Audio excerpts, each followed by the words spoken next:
Well, hello there. Hi, everybody. Welcome to another live stream on a Sunday afternoon. I hope you are feeling well.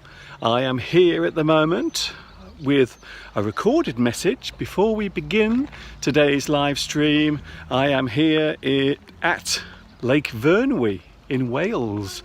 Mr. Steve's mother is also here as well, and we are having a very lovely time indeed. I hope you will stay with us today for this wonderful 2 hours of live English coming to you from the birthplace of the English language, which just happens to be England.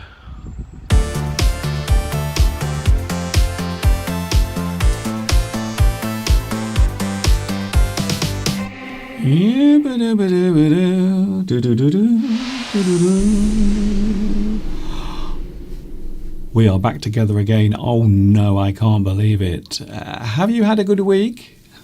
I hope it's been very nice. Hi everybody, this is Mr. Duncan in England. How are you today?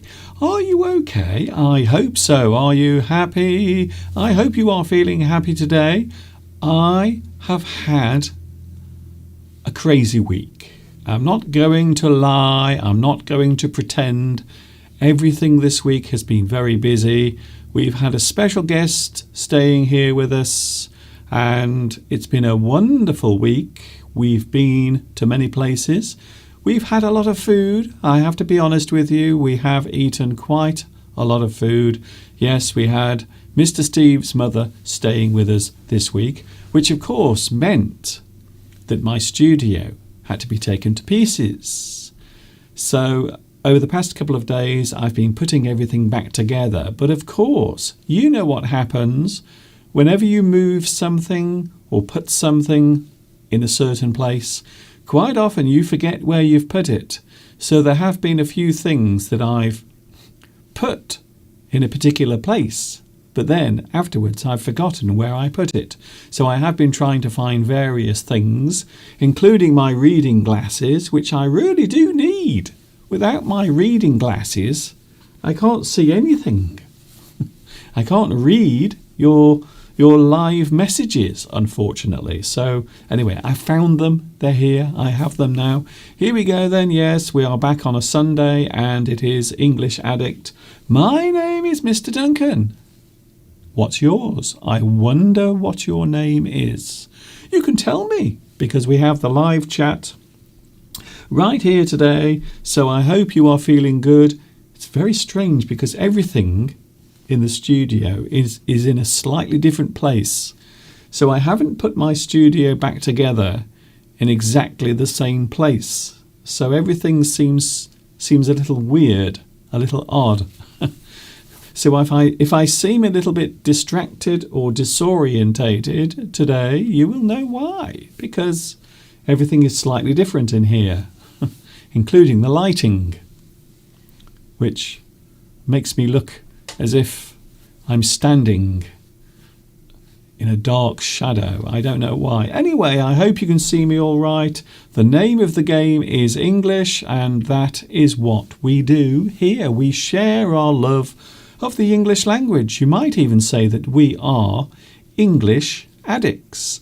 Coming up today, we have lots of things besides you on the live chat. We're talking about one particular subject today. We are talking about first world problems. This is something I mentioned a few weeks ago, although I did not go into the subject itself. So we will be talking about that with Mr. Steve and also myself. Also, we will be looking at some abbreviations. They seem to be everywhere, don't they? Abbreviations are everywhere. Everywhere you look, you can hear people. Instead of saying the whole thing, quite often people will abbreviate. They will shorten the thing that they want to say. Quite often it is the name of an organisation or maybe some sort of action that happens quite often in day-to-day life. So we will often abbreviate things, sentences, words. Some people say we do it because we are lazy. Some people say we do it because it saves time.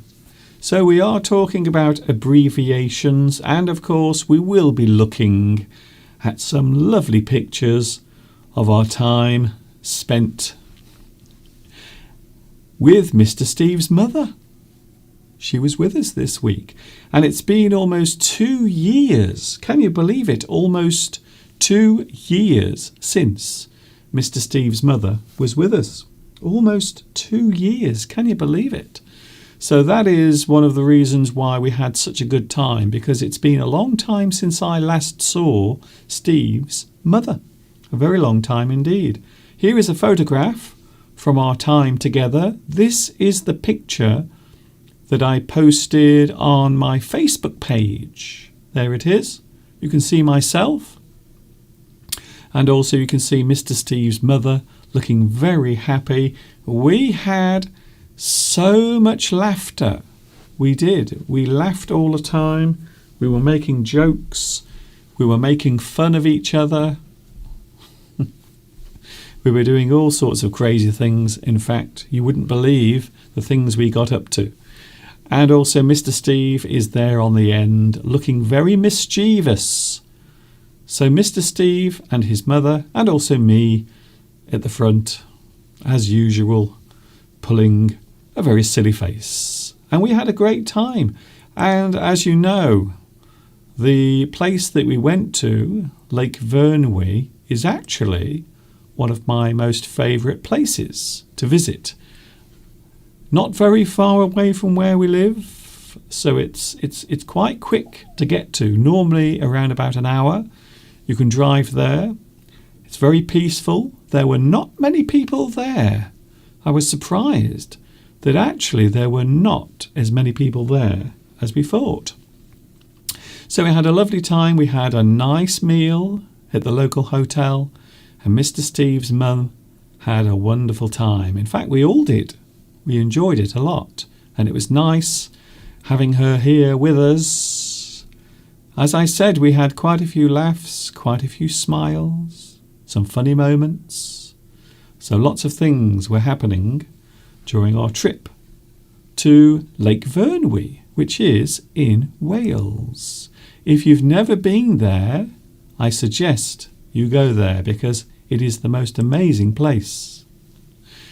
And hopefully we will be seeing Mr. Steve's mother in a couple of weeks, because we will be going over to see her.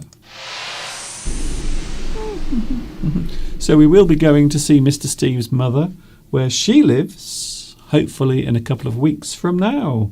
Lots of things going on in the world. Some of them happy and some of them not so happy. I'm sure you don't need me to tell you what the unhappy things are. I'm pretty sure you know what they are. I know what they are. In fact, I think we all know what they are. We will be having a long break today because my voice, I don't know why, my voice has been a bit bad for the past couple of days. I don't know why. I have a feeling it might be because of the air quality in this area. Because at the moment, the harvest season has started, and there are many farmers at the moment busily working. They are working twice as fast as they normally would. So many farmers at this time of year have started doing their harvesting, and in fact, many of them are doing it later than they normally would.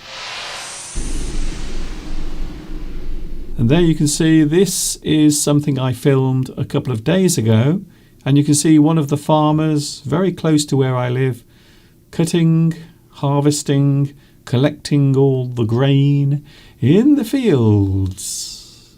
And there is another shot, a beautiful shot of a combine harvester. These pieces of equipment are very expensive, so most farmers don't buy combine harvesters because they are very expensive. So most farmers will actually rent. They will actually rent the combine harvester, because they are very expensive pieces of equipment. And of course, they are only used a couple of times each year during the harvest season. And there you can see there is a tractor, a farmer driving a tractor, collecting all of the bales and stacking them onto a trailer. So everything is used. Nothing goes to waste. So that is what is happening at the moment around here. We have the harvest season, and I think that's the reason why my throat is a little bit bad at the moment, because what I think is happening, I think all of the dust from the harvest, all of the tiny particles of dust are actually affecting my throat in this area. So I think maybe that is why my voice is a little bit rough around the edges today. Yes, we do have Mr. Steve coming in a few moments. I have been asked to talk about food. However, I also had a message during the week from one of my regular viewers saying, Mr. Duncan, would you mind not eating during your live stream? Because we don't like the sound of your chomping, your chewing sounds. So today I promise I will not be eating any food here in the studio. I will not be doing it, even though it's very tempting. As you know, I love food very much, quite a lot. In fact, we also have the live chat, and yes, we have made it to the end of another weekend and almost the end of another month, because September is just around the corner. Yes, it's Sunday.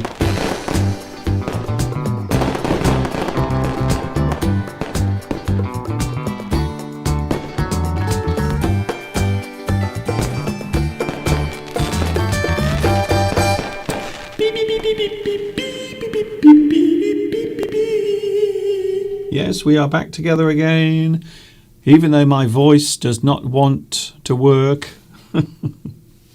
I am back with you again. I think the other reason why my voice might be bad is because I've been doing a lot of talking during the week. We have been talking with Mr. Steve's mum, laughing, joking, singing, everything in fact. So what an amazing week. And I suppose also, I would say also, it's been a very long time since we've socialised with other people because of lockdown, social distancing, all of that. However, something I should mention, on when was it? Was it Saturday? I think it was Saturday or Friday, maybe Friday. We went to buy some bird food from the local shop that caters for all of the farmers in this area.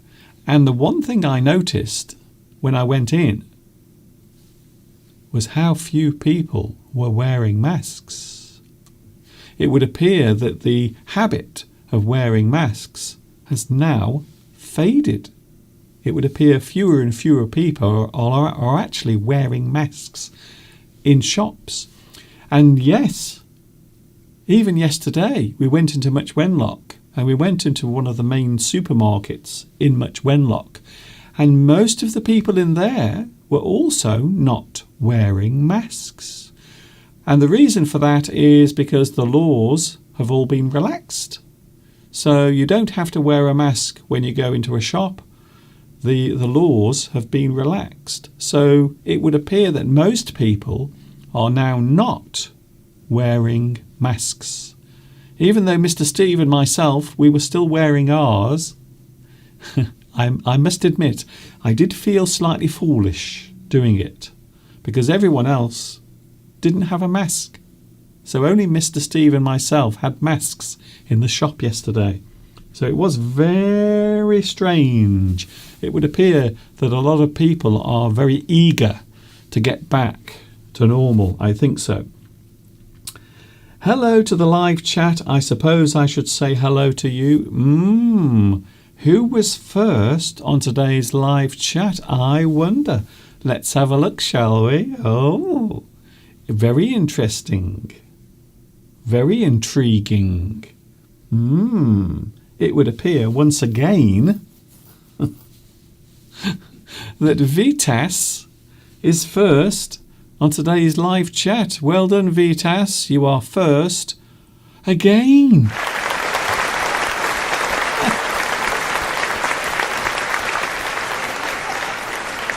We really do have to find out what your secret is. What is your secret? What is the secret of your fast finger?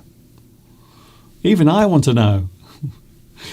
I have become intrigued by how Vitas is always able to get onto the live chat before anyone else. So how are you doing it, Vitas? Can you tell me, please?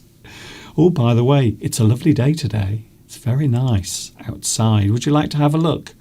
There it is. There is the view today. It's a beautiful day. We've had some sunshine, some cloud, but we are having beautiful weather. And that's the other thing that was good about last week. Because Mr. Steve's mum was here and we were able to go out every day because the weather was so nice. Lots of sunshine, not too much, but it is dry, and that is the most important thing of all.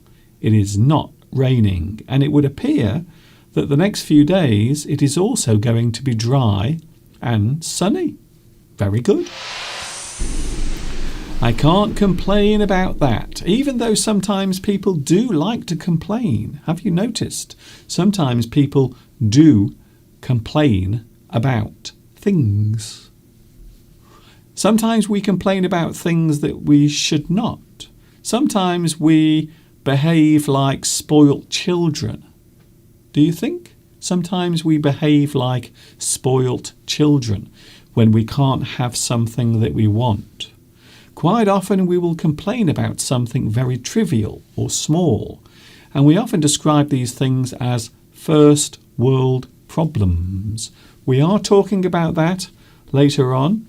But now we are going to go into the kitchen for a few moments. I hope you will enjoy this. And then I can rest my voice. And Mr. Steve will be making himself comfortable here in the studio. Here we are now in the kitchen. This is something recorded. And we are busy making one of Mr. Steve's favourite cakes. This is a certain type of cake called a scone. Or, as some people say, scone.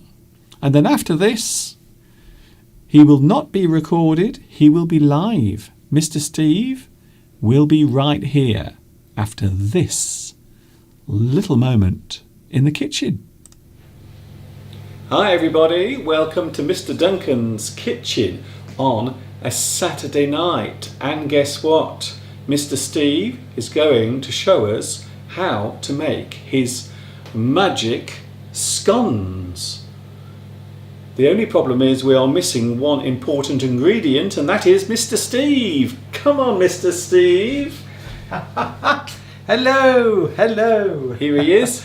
Here I am. This normally is an English teaching channel, but today it's a cookery channel. So you can learn how to make scones or scones and learn some new English words as well. So without any more messing about, let's get on with it, shall we? I'm ready, Mr. Duncan. I have all my ingredients laid out here on this rather small area that I'm going to make these scones on. So, right, the most important thing is this weighing device. Scales. And I use the old-fashioned non-electronic ones. I've had these since I was about 20. Right, so first ingredient, of course, I've got my cookery book here. This is a very big, the Good Housekeeping Guide, or if Mr. Duncan wants to put it on. Good Housekeeping book. I've had this again. My mother bought this for me when I was about 18, when I left home, and it's got everything in here you could possibly want to cook. So on page 378, it tells me how to make scones. So the first thing is I want 8 ounces of self-raising flour. So we're going to weigh this. Here we go, 8 full ounces. It's self-raising, of course, because we want the scones to rise in the oven so that they're nice and delicate and spongy and nice to eat. So we also want to make it rise even more, so we add some baking powder, so it just helps it to rise a bit more. So how much do we want, Mr. Duncan? Baking powder, we want 1 level teaspoon. Now, here is my magic spoons. They have all the different measurements that you might need in cookery. So, what did I say? Half a teaspoon or a whole teaspoon, Mr. Duncan? You're the chef. What does it say? Let's check again. 1 level teaspoon baking powder. There we go. We also want some salt. We want half a teaspoon of salt, which sounds odd for cakes. Let's just, I don't know why we put salt in. I think it's because that's just a flavour. So we need to sieve everything to make sure there aren't any lumps. And it also helps to mix the ingredients. Plus, I just like sieving. Sieve. This is a sieve. So it takes out all the lumps and also creates, My goodness. a big cloud of flour at the same time. I'll put this over here. There we go. So I'll give it a bit of a mix. Mr. Duncan, just to make sure that all those other ingredients are mixed up. Now, they always say you want cool hands for baking, because if your hands are sticky and hot, everything gets sticky. Right, now we've got to add some fat to this, Mr. Duncan. How much do we need? We want 1 to 2 ounces of butter, which is 25 to 50 grams. 8 ounces of flour, by the way, is 225 grams of flour. So I'm going to add 2 ounces because I can, and 2 ounces will make it just a little bit more rich than it otherwise would have been. In fact, I might just add a little bit more. There we go. 2 ounces of fat. Any old fat will do. So we put the fat into there with the flour, and then we've got to mix it all up. I like this bit. So you sort of squash the flour with the fat, and eventually it all sort of combines together. Now I should be using a bigger bowl, really. Can you describe this as kneading? No, this isn't kneading yet. This is just sort of Mixing. You're just blending the fat with the flour, and what happens is it turns into sort of breadcrumbs. It's quite magic the way it happens. And of course we need to get it nice and evenly mixed up.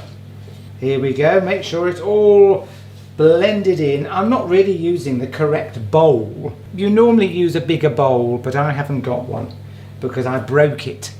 It's only recently that I've started actually baking again. Now can you see what's happened here, Mr. Duncan? Mm-hmm. All the flour has blended with the fat, and we've got sort of breadcrumbs, a breadcrumby effect.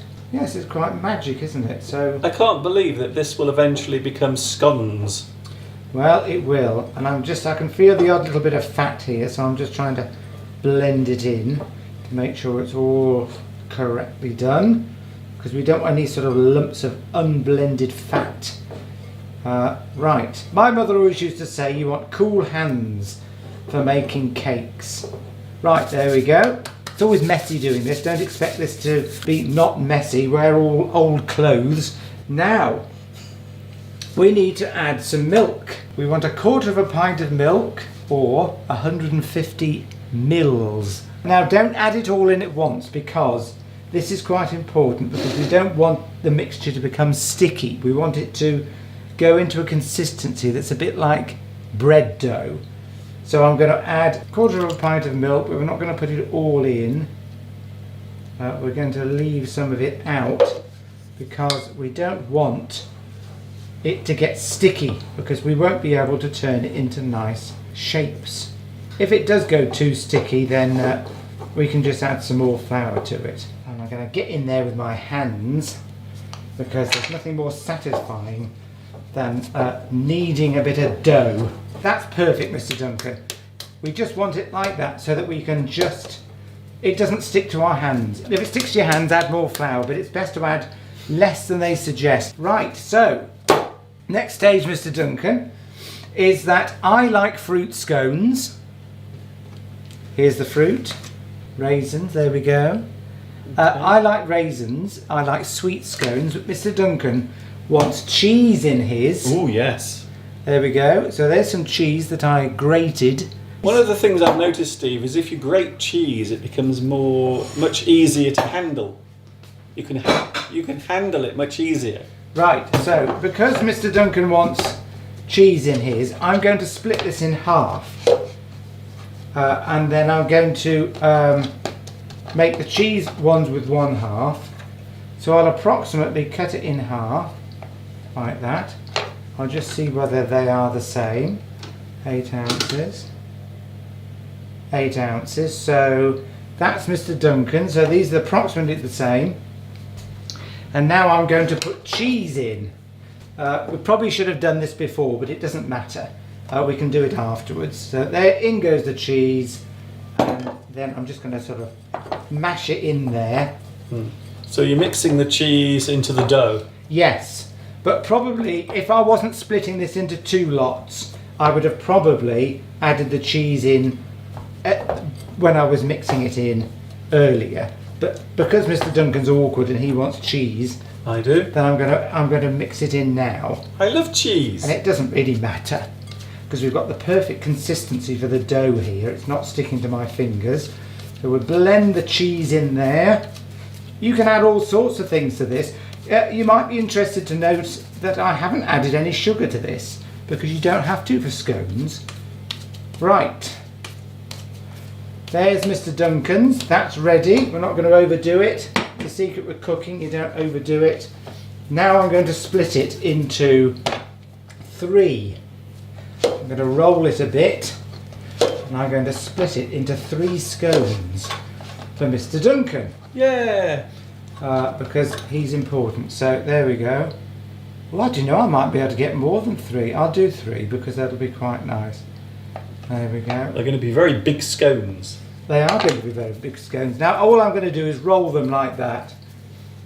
I'm not going to mess around with them, and put them onto a baking sheet which has some flour on because I don't want it to stick. We don't need to be fussy with this. You can get proper things for cutting out nice shapes, but we're not going to bother. We're just going to shove them onto the baking tray like that. And then here's mine. I don't want cheese in mine. So we want raisins in mine. So I'm just going to add a handful of raisins. That'll do. We don't have to measure it. Just a few. So I'm going to just blend that in. Lovely. Like I did with the cheese. And out of one mixture, I've got 2 different types of scone, which is, I think that's very clever of me, don't you, Mr. I think Duncan? that's very, not only clever, but also resourceful. Yes. You shouldn't really handle this very much because it can affect the way it rises. Now I'm going to get 3 scones out of this as well. So, There we go. 1, 2, that's about right. 1. There we go. Don't need to be too precise with it. Roll it up, stick it on the baking tray. That's ready to go in the oven. One more thing to do. We're just going to glaze. We're going to put some milk on the top, which just when they bake, it gives it a nice colour. You can use egg mixture for this, which makes it look a bit better.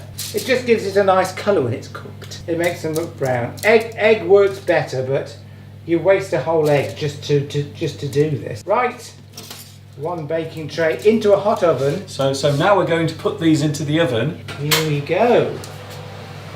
Oh, can you see what I've already got in there, Mr. Duncan? Mr. Steve, you have something else. I have our tea cooking in there already, which is chili con carne. Oh, I see. So the oven's already on, so I'm not wasting electricity by just putting it on to cook the scones. I've got the chili in the bottom, scones in the top. Right, now we've got to time this, Mr. Duncan. There we go. We'll start that. Okay. It's done, Mr. Duncan. The scones are in the oven.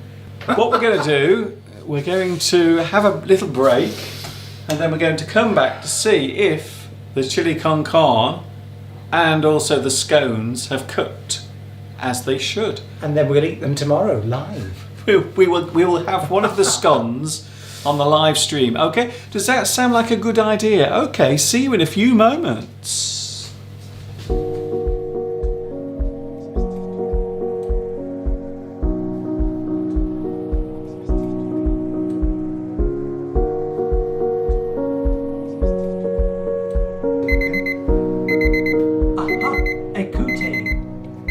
They're ready, Mr. Duncan. Switch that off. Yes. Okay, Mr. Duncan, they're coming out of the oven. Yeah. Ooh, look at that. Oh my goodness. And I shall put them on this cooling rack. There we go. Oh my goodness. Voila. Look at those. Now they are the most amazing scones that I've ever seen. I had to put them in for 15 minutes because they hadn't really browned off. Okay. Yours have browned off more than mine. These are the cheese ones here.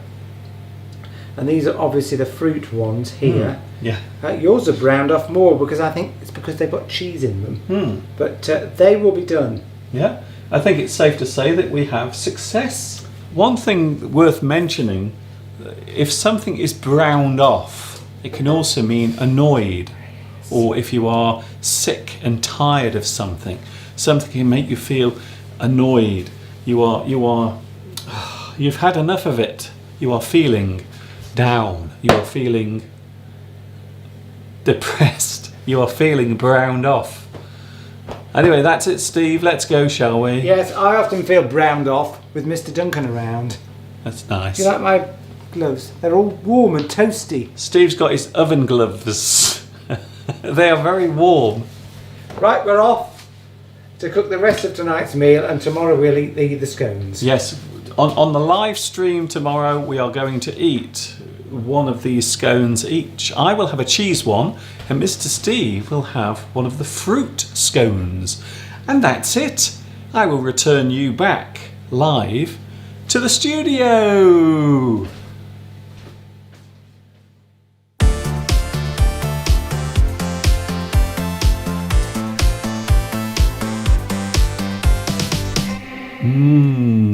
Here we are back live.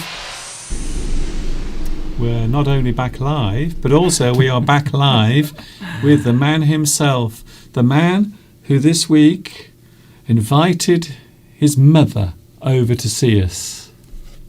And didn't we have a lovely time? We've spoken about it already. We did have a lovely time. I must talk slower. A few people have commented that they can't always understand what I am saying. So Yes. I will make a special effort during this live stream to just slow down a little and pronounce my words clearly for all to hear. Yes. Is that better? I don't think you have to go that slowly, Okay. to be honest. But just, I think the problem is, and this is a common problem with people learning a new language, any language. So this does not include just English. It includes every language. Is the speed at which native speakers use the language. So if you go around, we've met people, native English speakers, who speak slowly, quickly. They have an accent. Yes. So there are countless, many ways of speaking English or any language. So some people might say it or say the words clearly and slowly. Some people might mispronounce words. Some people with a very strong accent might also do the same thing. It does happen. But I think sometimes with Steve, he gets very excited and his words will become very mixed. I always get excited when I'm on the live stream, Mr. Duncan. Few people have been asking questions about the scones. How much flour went in, how much salt, what temperature is the oven at, things like that. I think if you just search on the internet, Google or other search engines, scones are very basic cakes to make. They're not difficult. The recipe will be everywhere for them. That's it. So I don't need to go into any depth about the exact recipe. Unless, of course, lots of people ask me. That's it. But I think scones, or scones, don't forget, we can say, we had one yesterday. Well, that's what I was going to say. We actually we found a new place to eat in Much Wenlock. I don't know what happens, but every time a place closes down or changes into a different type of business, we always manage to find another place to eat at. So there is a new place that we've started going to, and the food there is delicious. It's nice, it's local, and we took Mr. Steve's mother there as well. Would you like to see something funny, Steve? So? Would you like to see your mother supervising you whilst you were working in the garden? So this is Mr. Steve's mum. See if you can see where Mr. Steve's mother is in this clip. Here it is now. So you can see Mr. Steve very busy working, but sitting in the chair supervising. I think this is great, by the way. It's your mother. She was there. What was your mother doing? Was she giving you instructions? Oh, giving me all sorts of orders. Occasionally she'd point at me. I remember when she got up at one point and pretended that she'd got a whip. In her hand, and she was going to, give me a whip to get me to work harder in the same way that you whip a horse. Okay, that sounds to get it to gallop faster. That sounds like too much information there. But it's funny because my mother's only joking, and we have quite a lot. She does look like she's asleep there. Yes. But she was not. Nobody's asking, of course, what I'm doing. I am, of course, mixing soil. To plant those laurel bushes. Yes, so Steve has decided to plant some new bushes, and also you have to feed them as well with some nice new soil, and that's what Mr. Steve is doing. He's digging a hole in which to put the actual plants, but he's also mixing some I suppose you would call it fertilizer. It's just soil, just some.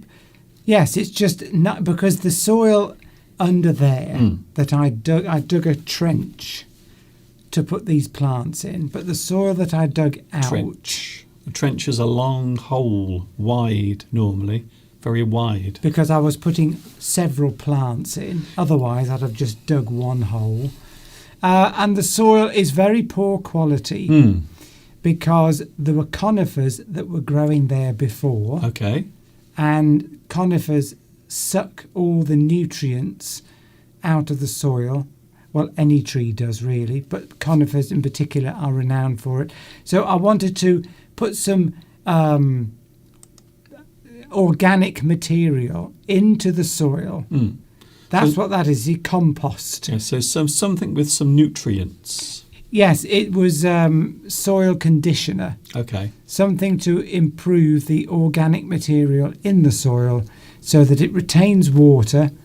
And I added a little some fertilizer as well, just to encourage the root growth of the new plants that I put in. Otherwise, I mean, they would grow, but they would grow poorly and slowly. That's it. And I want them to grow quickly so that we can have a hedge there to block out the neighbours. So hopefully in a couple of years' time, those tiny laurel bushes will be taller than Mr. Steve. I just love that. I love the fact that your mother is sitting there watching you and giving you directions. I think that's brilliant. Look at this, Adi. Yes. Who? Addy. I'm sure it's Adi. Okay. Told us last week he was going to California, and he is in California, but he's still joining the live stream because he's in the car and got nothing to do, so he says. You are now in California? In California. I'm very jealous. I know, watching us in the car. Isn't that wonderful? That's fantastic. The efforts that people go to watch our show. You're not driving, are you? That is commitment. Don't drive and text at the same time. Don't send me live messages if you're driving. I don't want to be responsible for any law breaking. I think that's very impressive. To be honest. But then we have lots of viewers who watch us even though they're doing other things. They've got people round. They're maybe doing housework. You know, lots of people watch us in all sorts of circumstances and make the effort. It's fantastic. Yes. Oh, by the way, Giovanni, the unit of weight on the scales, because it's the UK, we've got 2 units on there. We've got pounds and ounces, which is the traditional weight and measure in the UK, but also we've got grams as well. And being somebody who was born in the 60s, I tend to still use pounds and ounces, but people younger than myself will use the grams. And all the weighing devices in the UK tend to have both on. Yes. Whereas probably in Europe, they've probably only got grams on. So let's say them again. Grams and ounces. So those are the 2 measurements that we often use when we are weighing things here in the UK. Yes. Good. We use both. Good. And but yeah, that just thought I'd mention that. This is interesting. Yes. Go on. I've missed it. Okay. That's good, Steve. That's another magic moment of YouTube. Oh yes. No, it was Sergio made a comment about. Oh yes. Let's play Master and Servant. I think he's referring to a song by Let's Play Master and Servant. Who's that by? Can't remember who it's by now. But of course he's referring to the fact that Mum is the master and I'm the servant, yes. I think. Or the mistress. Yeah. What's that group? Somebody tell me, Sergio. Depeche Mode. Depeche Mode, that's it. Isn't that the group that you go mad about? Oh, I used to love them, yes. And you can't remember the name? I can never remember names. I'm very bad at it. But then you shouldn't say that because you will not get better if you keep convincing yourself you're not good at names by repeating it to yourself. Yeah. If you say so. Yes. What about length and measurement? Do you still use inches? It depends what it's for. It depends what you're... joking. It does depend what you're measuring at the time. Yes. We often use inches when we are measuring small things or short things. So if you're measuring something that's not very long,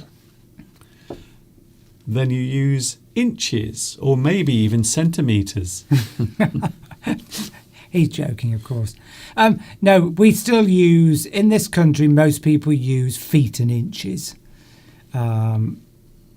We don't really tend to use centimetres very much for measuring height, do we? I hate metres. I don't know what. If somebody said to me, you're 120 centimetres, I mean, I know that's over a metre. But, you know, if somebody says 6 foot to me, yes. I know what that is. 6 feet, I can see 6 feet. But I can't see 184 centimetres. 184 centimetres doesn't mean anything. But if you say 6 feet, I know what 6 feet is. I know it. It's 6 feet, which is what my height is roughly. Yes, even though, you know, we went metric.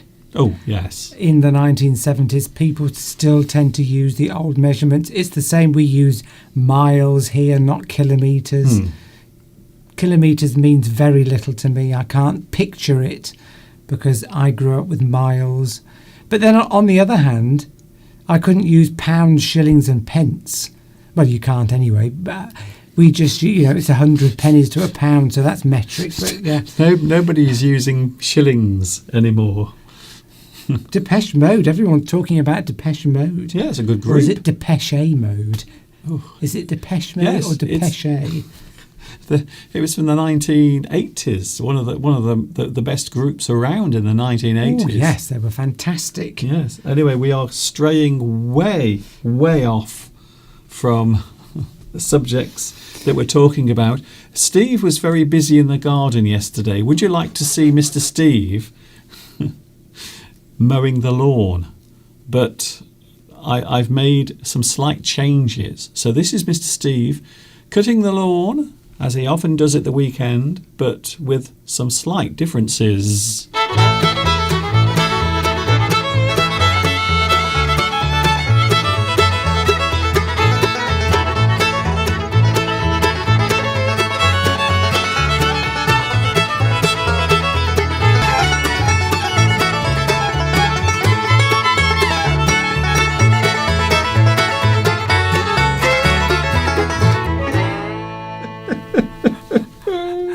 Oh, Mr. Duncan.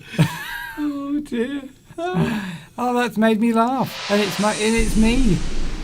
Oh. I haven't seen that. When did you do that, Mr. Duncan? When did I do it? When you were cutting the lawn? No, I meant when did you edit the video to make it faster and funnier? Oh, this morning, when I was trying to do 20 things at the same time. I had a very hectic morning because, well, first of all, I was rebuilding the studio. Yes. And then I couldn't find things because I'd put them somewhere. I know you do this, don't you, sometimes, Steve? No. Sometimes put things away and then you can't remember where you've put them. No, I never do that, Mr. Duncan. You do it literally all the time. Oh, no, my brain is sharp. I'm focused. I know what I'm doing at all times. You know what that reminds me of? What? What I just showed? It reminds me of that time I was playing on the swings in the park. Shall we have a look at that, just for a laugh?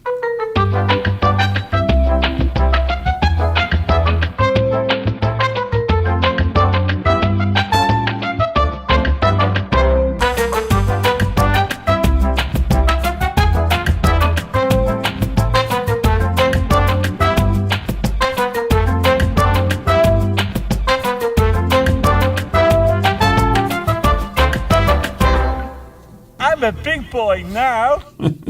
You certainly are. Oh dear. There you were. You had that beard then, didn't you, Mr. Duncan? Yes. Well, and when we were making the scones. Did you see it when we were making the scones? I had my beard then as well. Oh, thank you, Nisa, admiring my clothes again. Nisa always makes comments about my clothes. You were in blue. Yes, somebody described it the other few weeks ago as French blue. Yes. It's very nice. It's a very pleasant colour. It's very old. It's very old top, this is. You don't realise that there are so many different shades of blue. You always think that blue is just one colour. But this, actually, I think you have light blue, so that must be the French blue. But this one here, this is also blue. It's darker. And quite often we refer to that as navy. Navy blue. Navy blue, yes. Very dark blue. Because the sailors, don't they, wear navy blue? I don't know, yeah. I think so. I think you would know more about that than me. But they do. I think navy blue is dark blue. It's a particular sort of, it's a sombre colour. Yes. It's sort of used. In fact, my mother always tends to wear navy blue. It's a very conservative colour to wear. You're not going to offend anyone. You just look smart, and it's just a very conservative colour. But my mother has been getting complaints from people, or comments, I should say, comments. What about? That she wears too much navy blue. But it suits her. It suits her. Who's saying that then? Oh, I'm not going to say who. I'll sort them out. I'll tell them. I'll tell them to stop Yes. telling your mother what to wear. I think I know who it is. What about grey, says Tomek. There are 50 shades of grey. Oh, yes. I know what you've done there. Yes, very clever. We've got very clever people. See, people are now saying how well you looked with your beard. I mean, I hated it. Yes. Steve did not like it because it tickled. No comment. Yes, have you read my comment? I'm asking because I had to leave the live stream for a bit. Mm-hmm. Oh, and yet not driving. My girlfriend is driving. Right, okay. No, I haven't read your comment, Adi. Let me go back. I did read the comment about you being in the car. Yes, if that's the one you meant, I've read that out because I thought it was very impressive that you were in California, presumably on holiday, and still watching us. I think they are having a very good time. I did read your comment out. You can't have been listening. Great. It's all a joke. What are we doing then today, Mr. Duncan? Well, we're talking about a couple of subjects. One of them it refers to the way we behave. Not us personally, but people in certain parts of the world. And we're talking about something called first world problems. Oh, right, okay, yes. Now, in the past, I know this is a very old-fashioned term, but we often just describe developed countries, countries that live with a certain level of economic stability as being first world countries. Now, I don't particularly like that term. I don't like it, but we do use it. And I'm not here to judge whether a term is right or wrong, but first world problems are things we often refer to when we are talking about the small things that are inconveniencing us, but they're not very important. No, because we don't have to worry about food, shelter, safety. So instead, we worry about other things which people in other countries might think, what on earth are they moaning and complaining about? At least they've got the basics. Yes. So we haven't even got that. I'm not criticising any other part of the world. I'm just saying that that's the term we often use. And I suppose we should first of all look at what that actually means. So when we are talking about first world problems, we are talking about things other than what one might take for granted, such as clean water or electricity. So those are the things that are there, and you expect them to be there. In fact, quite often we say that we take them for granted. So when you switch on your light, you plug your TV into the wall, and it works. You don't think about it. You just do it. When you turn the tap in your kitchen, fresh, clean water comes out. You don't think about it. You just take it for granted. But we are talking about other things that are small or trivial. Small problems or inconveniences that appear more important than they actually are often referred to as first world problems. They are problems that we see as something very big and important, but in fact they are not. They are small things. And I suppose we could think of some examples. Well, we'll take a look at a couple of examples in a moment. For example, Steve, we've all done this. Running out of milk or not being able to buy the milk you want. So maybe you go to the supermarket and you want to buy a particular type of milk because you're very fussy about the type of milk that you drink. Yes. And you can't find the one you want. Maybe you have low-fat milk or non-dairy. And there are many different types of milk now that are not actually milk. They are made with other things, such as, I suppose, almonds. You can have almond milk. Oat milk. Oat milk. It's disgusting, by the way. They're all disgusting. But a lot of people nowadays do prefer to have those things. So they might complain, they might feel annoyed if they can't find them. But those things are very small problems. Even if that person feels annoyed, outraged, angry that they can't find their favourite milk. Haven't you got any organic semi-skimmed milk in this supermarket? This is terrible. What a terrible situation. And then you're upset for the rest of the day. Not us. Not us. Well, I've got to carry on speaking slowly because Mary Alba is saying, OMG, such a lovely episode today with scones, Mr. Steve's mother and Mr. Steve talking slowly. So I've got to keep remembering to speak clearly and Yes. slowly. But yes, first world problems, things which you would think were very unimportant, that people in poorer countries Yes. might criticise you for saying, for goodness sake, at least you've got milk. Hmm. You know, don't complain about the Yes. fact that you can't get organic semi-skimmed. So not everyone can get milk anyway. Not everyone can have milk in their kitchen. Not a lot. There are people that don't have kitchens, and there someone is complaining. They're complaining about the fact they can't get their particular type of milk. Yes. It is a first world problem. Victoria says living in peace can be taken for granted, but it is not at all, No. as we've seen on the news recently. Reminded yet again of the plight of people in other countries. Yes. Um, Here's another one, Steve. Maybe your car is not as nice as your neighbour's. yes. And it's a very small thing, but you might be worried that your car is older than your neighbour's. But you have a car and you can drive that car around. It works perfectly well. However, you think you have a problem. You think you have a big problem because your car is not as nice as your neighbour's. Yes, you might, another example could be you might have a coffee maker at home. You might have spent £1,000 on a coffee maker, Yes. which some of them do cost that much Mm. easily. And it's not working, it's broken down. Mm.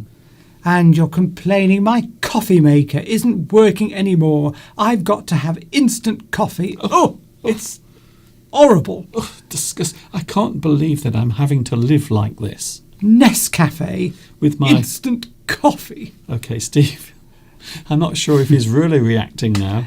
But that would be a first world problem. Yes. You've got coffee, Mm. but you've got to have coffee made in a coffee maker that you've spent thousands of pounds on at home, Yes.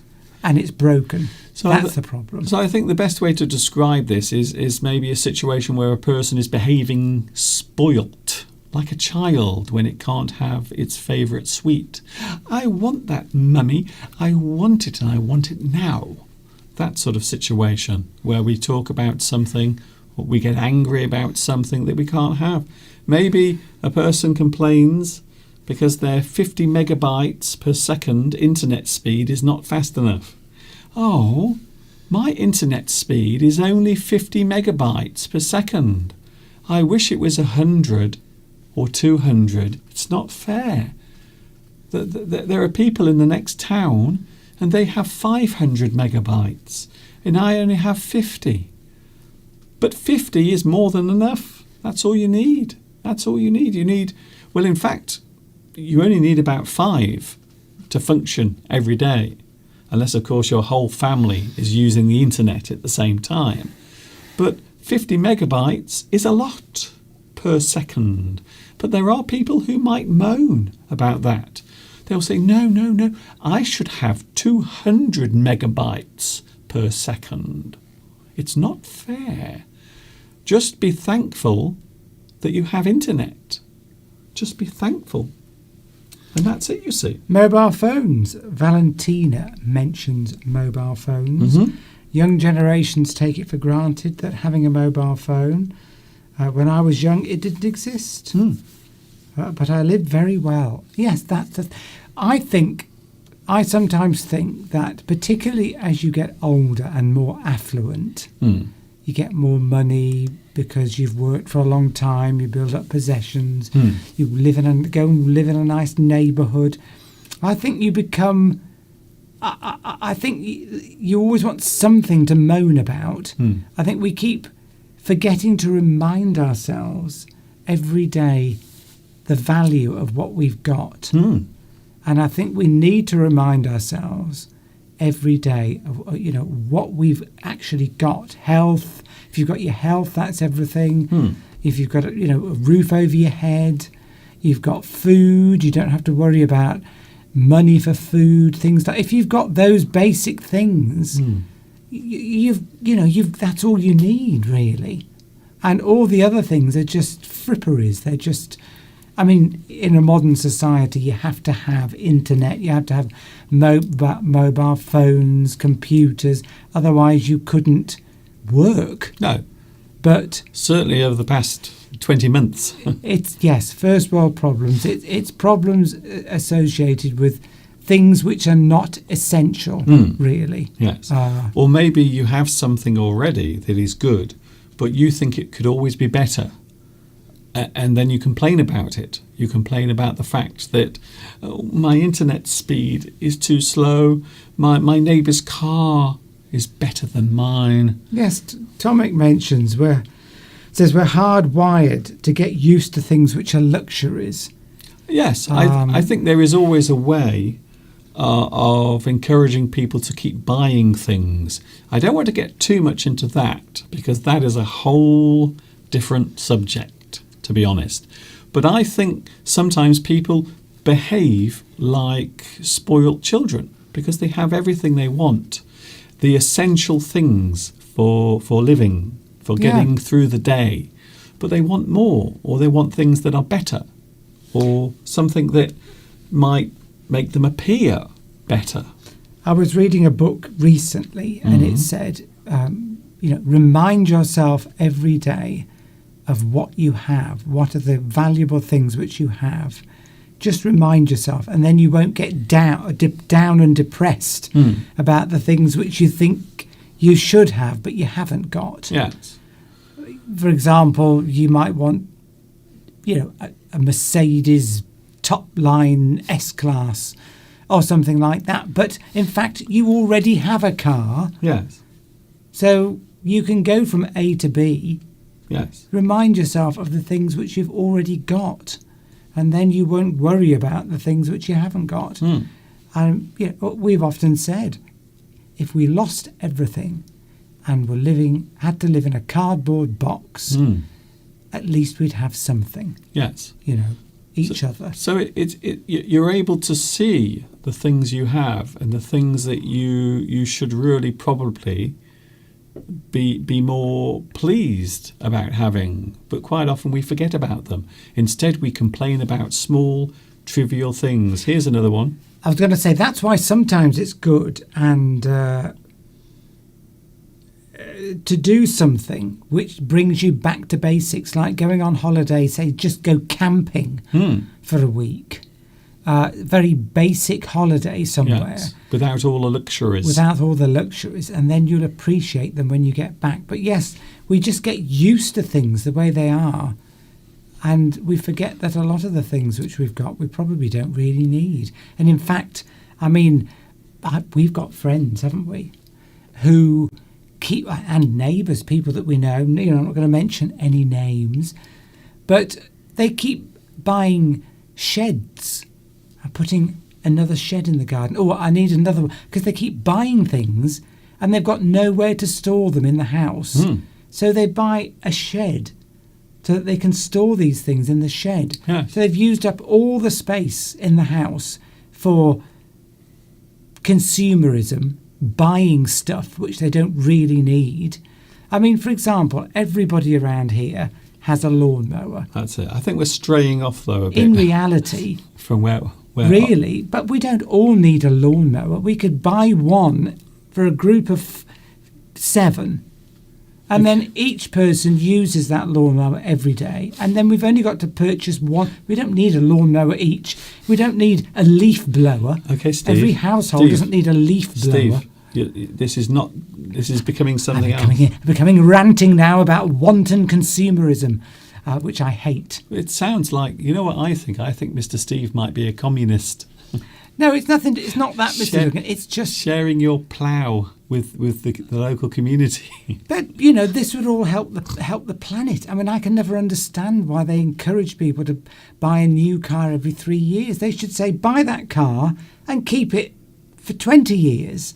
Surely that's better for the environment than making lots of new cars every 3 years. Anyway, but that's the economy. This is not actually what we're talking about. This is not on my soapbox, okay, Mr. Duncan. Steve, you got to remember we're doing a live stream. I will never buy a shed to store things. If I need to buy anything, okay, and I've got nowhere to store it.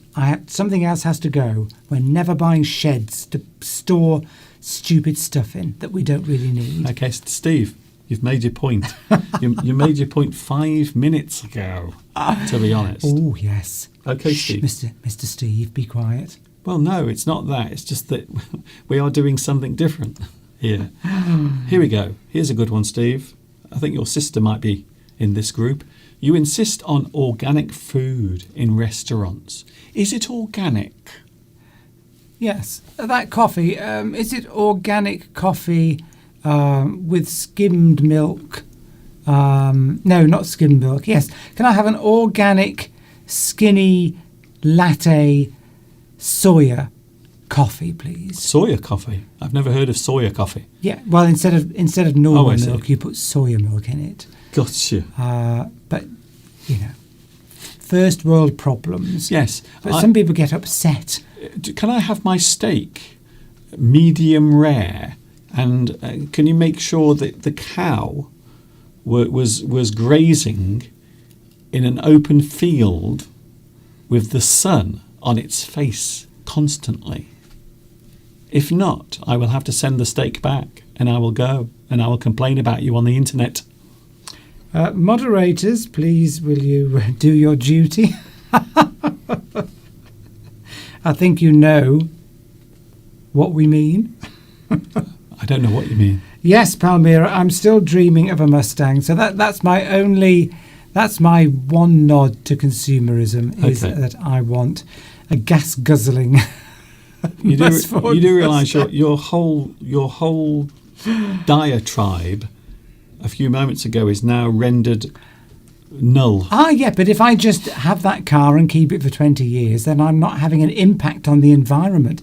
As if we really want to Well, you are. help the environment, we've all got to cut back on the things we buy and keep them Yes. for longer. Yes. That's my point I'm making. Stop buying Ford Mustangs. I'm not. Yeah, but if I keep it for 20 years, that's all right. But doesn't it run on petrol?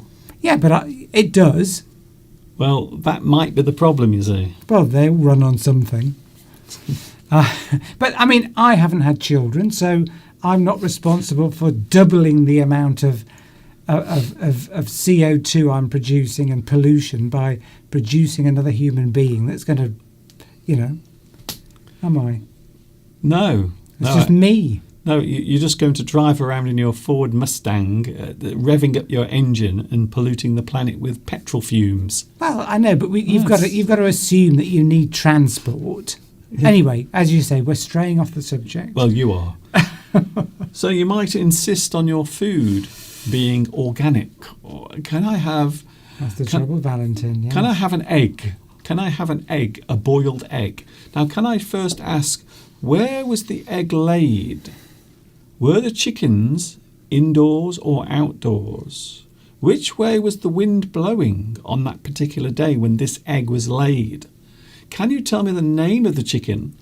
And can I have a photograph of that chicken to make sure that it was well kept and looked after? And then and only then will I eat that egg. So that's how fussy people can be sometimes. That people worrying about dogs and cats. Ugh, okay. I think there's a first world problem. Well, Do you know what I'm referring to? Well, I'm not sure if it is a first. Well, you are on thin ice there. I know. Do not. Let's not go down that road. Do not talk about people trying to rescue dogs and cats from war-torn areas, because you are going to have a hell of hurt from the world. All I would say is, surely No, probably best not the to say. priority would be to save the humans first. Yes. If you're going to try and fund an aeroplane to rescue dogs and cats from a war-torn country, you need to seriously think about your priorities. Because surely you could hire a plane and save some humans. But anyway. Yeah.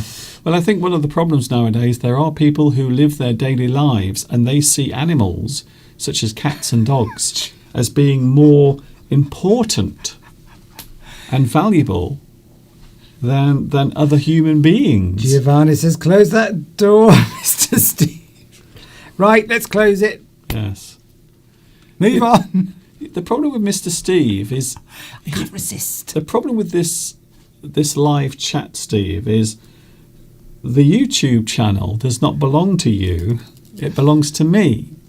So if you say something that causes a problem, I will receive the punishment from YouTube. You've already been punished. You've been punished for years by YouTube, Mr. Duncan. Yes. I don't think there's anything really more they could do to you. No, well, well, maybe you saying the wrong thing might be their best. But I'm not going to say anything. It's just a controversial subject. Yes, well, that's the problem.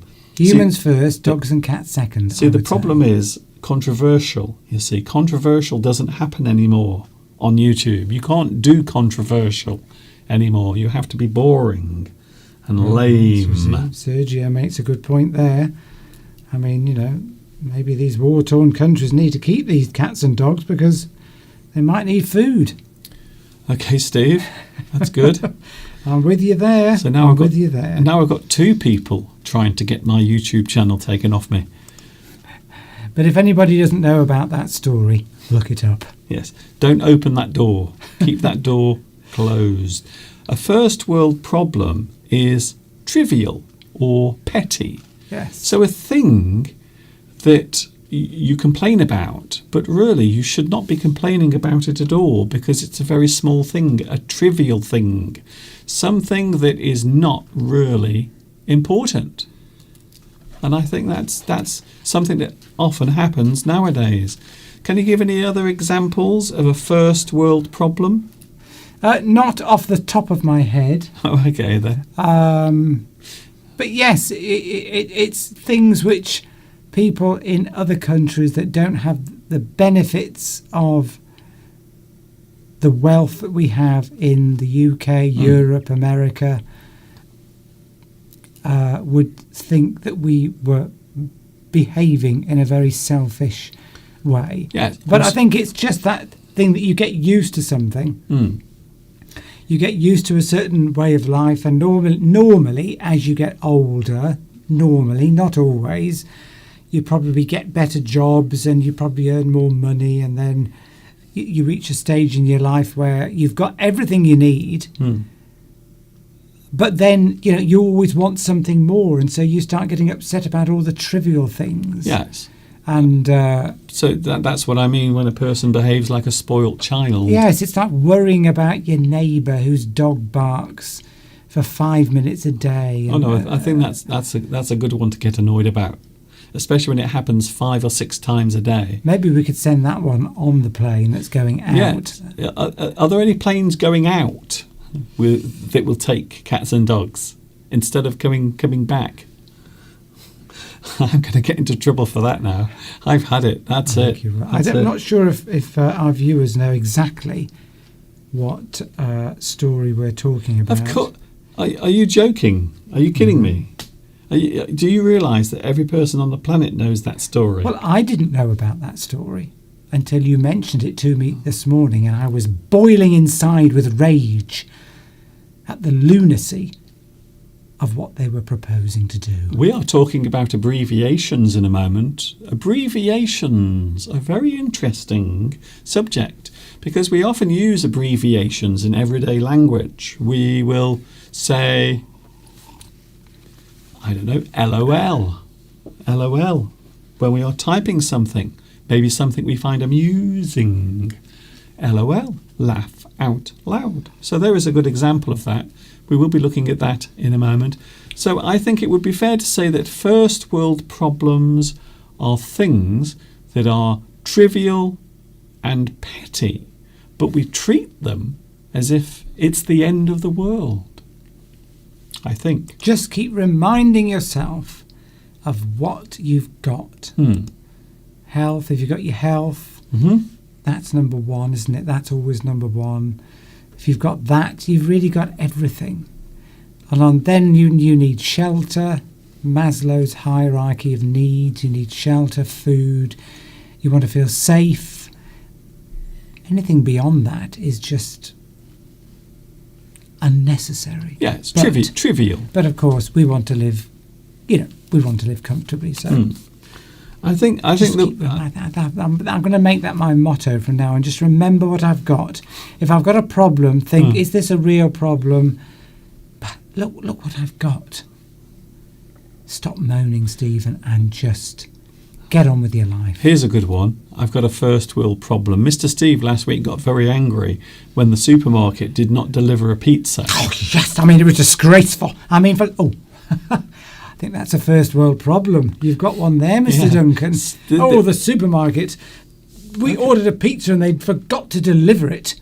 Disgraceful. I'm going to complain. And he did. Well, I didn't complain. You did. You wrote to them and said, hello. You phoned them, didn't I you? didn't complain. You said, hello, is that Waitrose? But they charged me for it. That's different. Yes. They charged me for the pizza, but hadn't delivered it. So I didn't complain.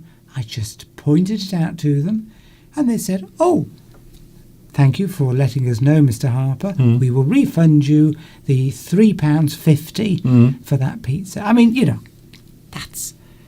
it's a sort of a, but you don't want to be ripped off. Well, I don't think they're ripping you off. It's just an error. An error. That's all it was. But you were angry at the time when I said there isn't a pizza. Yes, you see, my reaction was, we haven't got a pizza. We have a pizza on Wednesday. We haven't got a pizza. How dare they? Yes. That's stupid because, Yes. I mean, it's not like we haven't got anything else to eat. Yes, because you're behaving like a spoilt child when you do that. Exactly. So I thought, no, Stephen, be adult about it. Just tell them we can always get a pizza from another shop or we can eat something else. Okay, Steve, All is fine. you must know when to stop and end the subject. Get that full stop. Get that little full stop and put it at the end, and then we can move on. Oh, hello to Oim Oim. Hello, Mr. Duncan. This is my first live stream, but I have been following you since your beginning. Thank you very much. Welcome. Wow. Nice to see you here. And how many years is that, Mr. Duncan? Remind us. It's too long. 14 years? 15. 15. In October, the end of October, it will be 15 years since I started doing this on YouTube. And I think YouTube has forgotten all about me. I don't think they even know I exist anymore. Welcome. How lovely to have you on for the Yes. live stream. Yes. Sergio says, I've heard that the so-called first world is falling into pieces right now. Well, yes. For various reasons. Various reasons, yes. Right. Oh, Mr. Duncan. Anything else we're talking? Are we doing the usual? No. Ah, No sentence game. no sentence game. Not today. That's why we're having our abbreviations, you see. So that's kind of the replacement for the sentence game. But, we had a little surprise the other morning. I was lying in bed and I heard a very strange sound. Yes. A very strange noise. I heard, it sounded like air escaping. And I thought maybe it was Mr. Steve breaking wind, as he often does. Quite often, he will break wind so hard that the duvet, the cover on the bed, flies off. It flies off. It's gone. It's gone completely. We have to go and retrieve it from the front garden. But it wasn't that. It was something rather unusual. Something outside the house. Something flying over the house. And there it is from the bedroom window. There was a hot air balloon going over the house. Right over the house. Very low. And you could hear the sound of the flame that is used to introduce the hot air into the balloon. We were fast asleep. Yes. I We was were woken up by the sound of Yeah. flames going into a balloon. Wow. That's the sound I woke up to. There it is again at the back of the house. Yes. This balloon was hovering around, or should I say floating.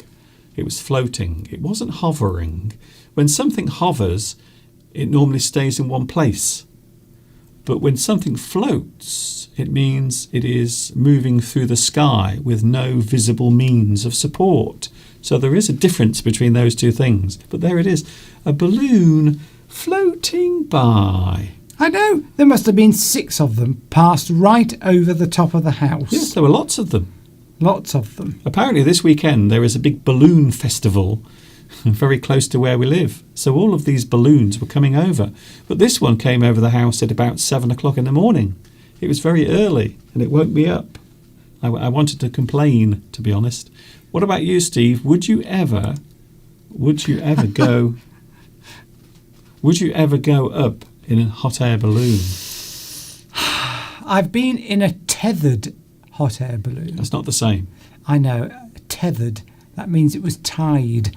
It had a bit of rope that only allowed it to go so far into the sky. Would I get... Well, I don't know. Only probably if I was peer pressured into doing it. Yes. For example, if I was on a work trip and they might say, we're going up in a hot air... Let's all go up in a hot air balloon. And I would probably feel the need to do it so that people didn't think I was scared. I mean, we had something at work, a team building exercise. Okay. Can you believe this? Are you Many now years going? ago. Yes. We won't go into that. Are you Right. going to talk about something that's nothing to do with the subject? Yes. Was it walking on hot coal? Yes. Okay, that's it. That's the story, by the way. That's it. That's the story. I've just saved you 5 minutes of Mr. Steve telling a story. The company made them walk on hot coal. Well, they decided it would be a good idea Yeah, again, to help us, That was the short version of it. because it's sales. They're always wanting you to sort of push the barriers and try different things. So they think, oh, if we make these salespeople walk over hot coals, their sales will go up. All that actually happened was that several people got very burnt feet. Yes. It all went horribly wrong, and some people ended up in hospital. I didn't do it. No. Well, this is very I didn't do interesting. it. Very interesting, Steve. Giovanni says, by the way, I would not. Thanks for asking, by the way. what? I would not go up in a hot air balloon at all Oh, it's always all about you, Mr. Duncan. because I've seen so many of these disasters. Recently, there was one. I think it was in the United States where a hot air balloon struck a power cable, and the basket caught fire with the people inside it, and then the balloon detached from the basket, and the basket fell to the ground, and everyone killed. So no, and some people say I would go up in a hot air balloon if they had a parachute, but it wouldn't work because you're too low. And So- you have to be trained in using a parachute. Well, yes, but what I'm saying is you're too low anyway. Yes. The parachute would be no good because you have to be quite high up for the parachute to work properly. So even if you had a parachute, by the time you jumped out, you would be so close to the ground, the force of your body would still be very great. Giovanni says that those balloons that came over our house were spies wanting to know about your channel. Trust me. There is no external force out there interested in my YouTube channel. Trust me. Tom X upset we're not doing the sentence game. Well, sometimes in life, see that's a first world problem. Oh, I want the sentence game. It's not fair. It's not fair. I want the sentence game, Mr. Duncan. But there's a lot of happy people Good. that we're not doing it. Not happy, but a lot of people that You can't see but the problem is, Steve, you can't please everyone. No. Because if you please everyone, you please no one. That's what I try to do. I've always tried to do that in life, please everyone, and the only person that gets upset is me, That's it. trying to please everyone. Oh, the burdens, Mr. Duncan. French invention. What's that? Hot air balloon. True. Yes. A lot of people Yes. say the French are full of hot air. So it's a good place to put it. Ooh. See, I can say that because I'm part French. It's true. It's like the N word. About See, I can say I can criticise French people because I'm part French. about 100th of you is French. No, it's a big chunk of me. A big part of me is French. So I'm allowed to. I can say that, you see. French people full of hot air.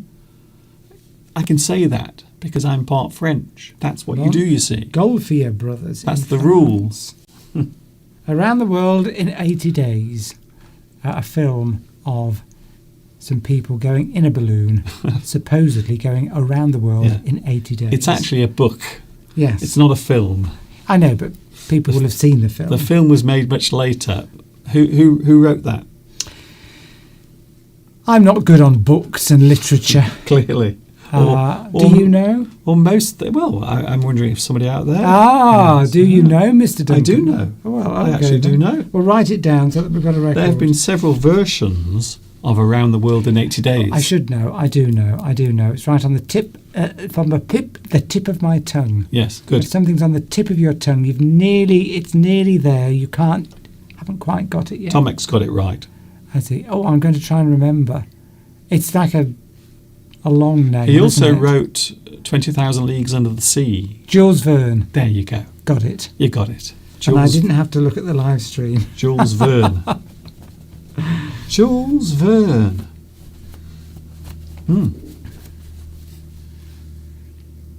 Oh my goodness. Silence on the live stream. Did you see that? Mr. Steve, for a moment there, Mr. Steve was not saying things. Could you get a screenshot of that? Could somebody please save that moment?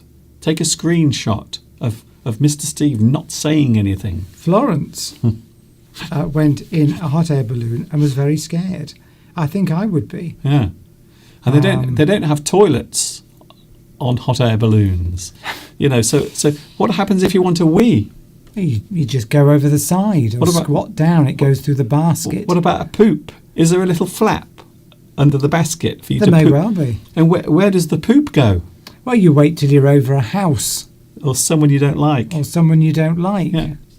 I would like to know how they manoeuvre them. What sort of degree of control do they have over where the balloon goes? Well, I'd imagine they do have control. I mean, they can't go against the wind. It's got to be basically going in the same direction as the wind. But can they sort of? I mean, you thought they got flaps or something in the balloon. Yes, I think there is a steering mechanism. There is something that they can use. It's a thing they put up and pull down that allows the balloon to catch the wind, and so they are able to control some kind of rudimentary control, like a rudder. If we said rudimentary, it means very basic. Yes, and probably not very good, but at least they've got some control. Yes. Mm-hmm. Do they eat and drink? I think they do. I think you can sort of, if you go on an organised balloon trip, yes, I think they've got sort of hampers. They've got a barbecue. Yeah, just yes, they just cook the food on the flame. Yes, just got a fork and some burgers. Oh yeah, that's yes. Sort of like barbecue. You can just put your food up to the flame, so and then it cooks the food. Yes, that's very funny. That is very funny. I know. Well, you could. I think you can. Some of them have got quite. I wonder how many people can you get in a balloon basket? Well, some of the baskets varies. It varies because there are small baskets and there are big baskets. So it depends on the size of the balloon. So the balloon is not always the same size. Some of them are much larger. So the larger the balloon, the larger the basket. So by simple physics, really, that's how it works. But toilets, what happens if you need a wee? Maybe they give you a bottle. Maybe there's a big bottle that you can have a wee into. Yes, they change the height of the balloon by putting more hot air in. If you put more hot air into the balloon, obviously it will go higher. But that's altitude.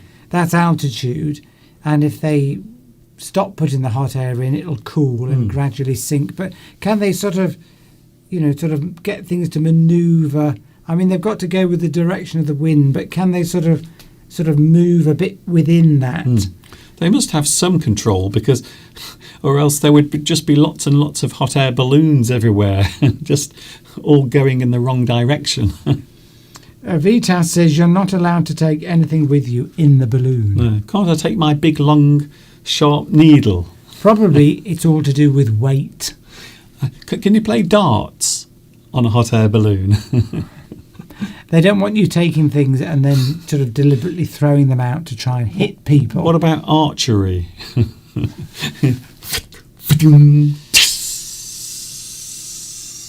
But I mean, it's like anything in life. Everything's risky, isn't it? You've just got to weigh up the risks. There are balloon tragedies. That's one way of putting it, I suppose. Just like there are helicopter crashes, Are skiing you accidents. going to list all the crashes that exist? But it's just, weighing up the risk. What about What are dropping the it? chances? Probably What? very slim. About slipping over on some dog poop? Uh, That's a crash. You're falling over because someone carelessly let their dog poo-poo on the pavement. yes, so no, I have been in a balloon, but it was tethered, Yes, it was tied to the ground. tied to the ground. Yes. So, and it didn't. I probably only went up 100 feet or something. That's nothing. 100 feet. What's that? 30, I don't know. 30 meters, something like that. Is it? No one cares, by the way, about that. Not many people have said that. Has anybody actually been in a hot air balloon? Yes, I don't think it's a thing that. I don't think it's a common thing. I've never met anyone who has been in a hot air balloon. I will be honest with you. It's very rare. I don't think it's something that people do often. What are you doing today? Well, I am going up in a hot air balloon. Oh, okay. I wasn't expecting that. Are you? Oh. No flammable drinks on the balloon. No, Flammable? Well, Do you mean- Sergio couldn't go up there then with any alcohol. Do you mean alcohol then? Yes, I Because it imagine. might set fire. Yeah. Well, I think it might explode. I mean, Sergio's sort of vodka is probably 100% alcohol. Yes. Highly flammable. Probably, maybe. I'm joking. Are you? So, It's not. one little stray flame and that bottle of vodka will explode Yes. and cause a tragedy That's in good. the balloon. Yeah. Good, Steve. Thanks for. So if we're not doing the sentence game, why aren't we doing the sentence game? Is it just because you didn't have time? Well, I've had a busy Today. day. I Had a couldn't. busy day. I couldn't find my reading glasses, and that's terrible because without my reading glasses, I won't be able to look at anything or see anything around me. It would be, well, it might be more entertaining watching me try to present without my reading glasses, but I couldn't find them because I put them somewhere and I couldn't remember where I put them. So no sentence game because Mr. Duncan didn't have time to put it all together because it takes you, how long does it take you Oh, to prepare the it sentence doesn't matter. game? This is Half an boring. hour? You're boring me, Steve. It's very boring. Well, I'll go then, shall I, Mr. Duncan, if got- you're going to offend me. No one cares about how long it takes me to prepare this. No one cares. Not even me. Even I don't care. No one's been in a balloon. Nobody we have No. watching us has been on a balloon. Maybe it's just something I've imagined. Maybe I've imagined the existence of hot air balloons and they don't really exist. No one's been in one. That was strange, though, having hot air balloons going over the house. It was strange. They could have crashed into our chimney. Yes. Well, again, I don't think hot air balloons demolish houses. They move very slowly. So if a hot air balloon was coming towards your house, I think you'd have plenty of time to run downstairs and get out before it bumped gently into your chimney. Belarusia has been on a hot air balloon. Oh, tell me more. Because it was a present and it would be a birthday present and it would be impolite to refuse to go. Yes, that's yes, if somebody buys you a present as a flight on a hot air balloon, Mhm. you would feel as though you would have to go, No. even if you didn't want to. I just exchange it for something else, a pair of socks. No one has ever fallen out of a pair of socks. Valentina says, I would have refused. But never mind. Oh, Giovanni mentioned something, and this reminds me of a very funny thing that we did once. Have you ever been in a cable car? I have, and I hated it. We went on a cable car many years ago in Madeira, and I actually filmed it, which was a big mistake because I was absolutely petrified. I was so scared. I was screaming like a little sissy girl.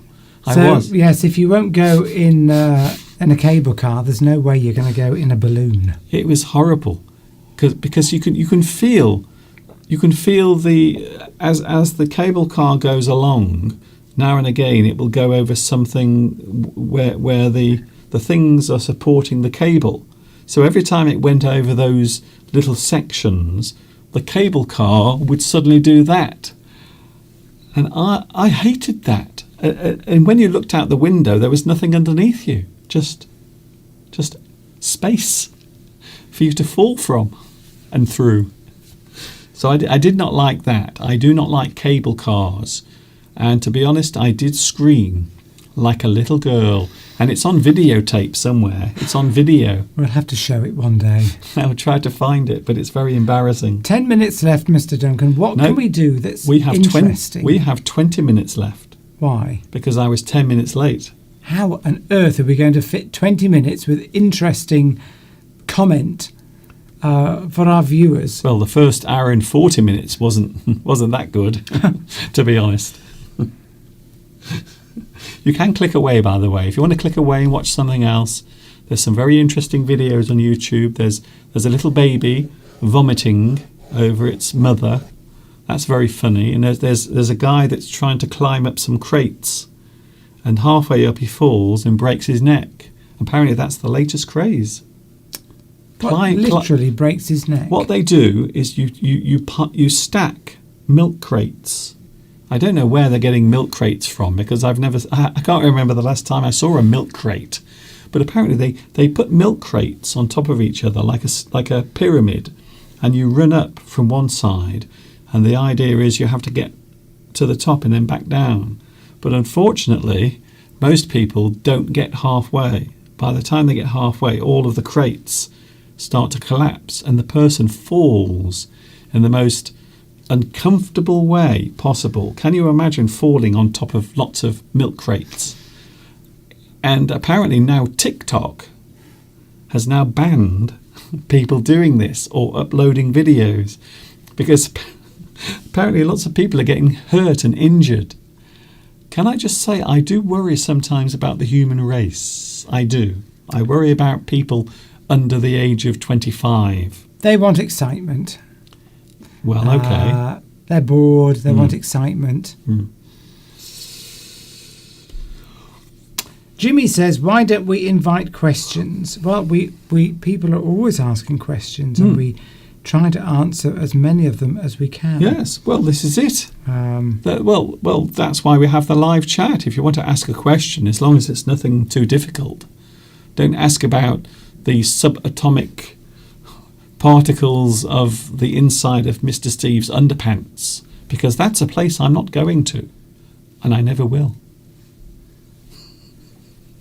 People are missing the sentence game, Mr. Duncan. Are they? Yes. Well, some people will, and some people won't. You can't please everyone, because if you try to please everyone, you please no one. That's what happens. So I'm sorry about that. Edith says that my father has a sailing plane, and sometimes took me with him. So is it like a seaplane? A sailing plane? Maybe we would call it a seaplane. So has it got skis at the bottom, so it can land on water? It's not just a giant bird, is it, that you're holding on to? No, exactly. I think it's just, you're not holding on to a pelican, and then they're just taking you up into the sky. I think we call it a seaplane. but a sailing plane. Yes, a plane that can land on water, I think, is what EDIT means. Please correct me if I'm wrong. Well,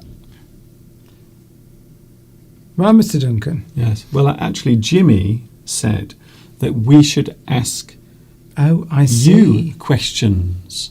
Well, I'm going to now, if Steve will let me. I'm not sure if he's going to, but yes, we have something coming up now, Steve. Good. We have. I'm relieved. So instead of the sentence game, today we're talking about.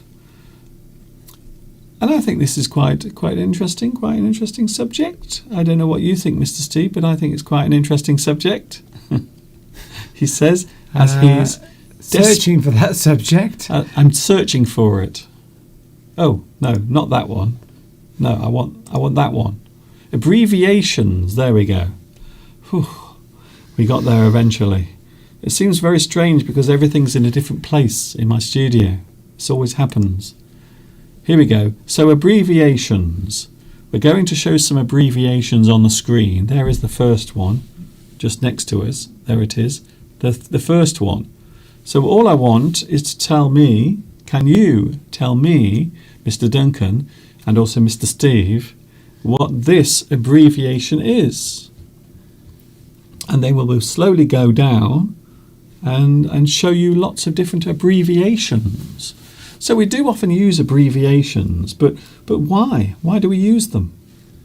Because it's easier than writing out the full words, isn't it, Mr. Duncan? Eric said, female body inspection.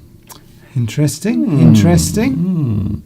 Well, Could be. I will put that aside for a moment. By the way, Giovanni is spotting the white van behind us. Yes. So that is a live camera. So behind us, that actually is live from the studio window. So that is not a recording, that is actually now. So everything that happens behind us is actually happening right now. It's exciting, isn't it? Oh. Mapak Monop, I think, has got it. Or was the first to get it. This could be a competition, a bit like the sentence game, first to get it. What is the meaning of Duncan? Duncan is a Scottish word. It is a Scottish name, in fact, and it means brave warrior. Ooh, just like Mel Gibson. What means brave warrior? Duncan. Oh, I see. Right, I missed that bit. Oh, I see. I'm standing literally 7 inches away from I wasn't listening. No, you weren't listening. I'd switched off You were for not a few listening. seconds. Here we go then. Oim, oim. Oim, oim. Yes. So FBI is an organisation. It is, well, I suppose you could say they investigate very serious crimes, would you say, Steve? Yes, I think they do, yes. Quite often involving the security of a certain country. And in this case, yes, of course, we're talking about the United States. FBI, the Federal Bureau of Investigation. Quite often people refer to them as the feds as well. Feds. If you inform the feds, then you are telling the FBI, you are giving them some very important information. I think from what I understand, it's the sort of next level up from the police. So if the police sort of might solve a crime or something that's going on, but if it's very serious and involves more complicated matters or national security, they might involve the FBI. The FBI. Here's another one then, Steve. Yes. I will show you another one. We've got some funny. We've got some rather funny explanations, but yes. Okay, here's another one, Steve. So this is I suppose this is really for people watching in the UK. So I think the second one is really for people watching here. I think so. So maybe that one. There it is. I will isolate it. So if you are watching in the UK, you might know what this means. ITV. Ooh. ITV. We've got people making their own suggestions for abbreviations. Yes, CIA. Now, as I understand it, the CIA is often involved with espionage, spying, things that might be harmful to national security. So, yes, the CIA, the Central Intelligence. What's the A stand for? Agency, I think it is. Agency. Central Agency. Intelligence Agency. That's good. Anyway, we have this one here. Anyone? Adie's got it. Oh, okay. Sherin's got it. Oh, good. Yep, definitely got the answers there. ITV is, well, in fact, it's one of the main TV channels here in the UK, commercial channels, and it stands for Independent Television, ITV. So if you come here to the UK, you will often see ITV and all of its wonderful, high quality entertainment, including Britain's Got Talent. It's the rival to the BBC. Isn't it? Amazing shows. Because the BBC, British Broadcasting Corporation, is funded by us and doesn't have any advertising on it. True. Which probably is difficult to believe for a lot of people watching. But the BBC has no adverts because we fund it. We pay. Every citizen has to pay. I think it's £150, something like that, a year. You'll be amazed how many people are not paying their licence fee anymore. No, but so it's been controversial for a number of years, but there are no adverts, so we all have to pay for it automatically. You have to, if you have a television in your house, okay, Steve, you have to pay for it. Whereas the ITV is, as you say, it's an independent network, and it's funded by advertising. That's it. So yeah. Well, in a lot of countries, that's the only television that's available.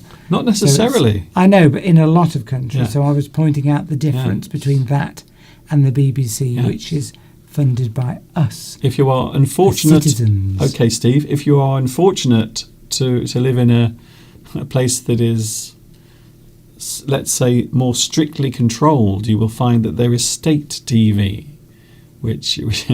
What about Channel 4? Somebody asks. Channel 4 is also. Yes, that is, as I understand it, Channel 4 is independent from everything. So it is a completely independent organisation. And if I'm not mistaken, I think also it's partly paid for by the government. So it's funded not by the licence payer, but by the government itself.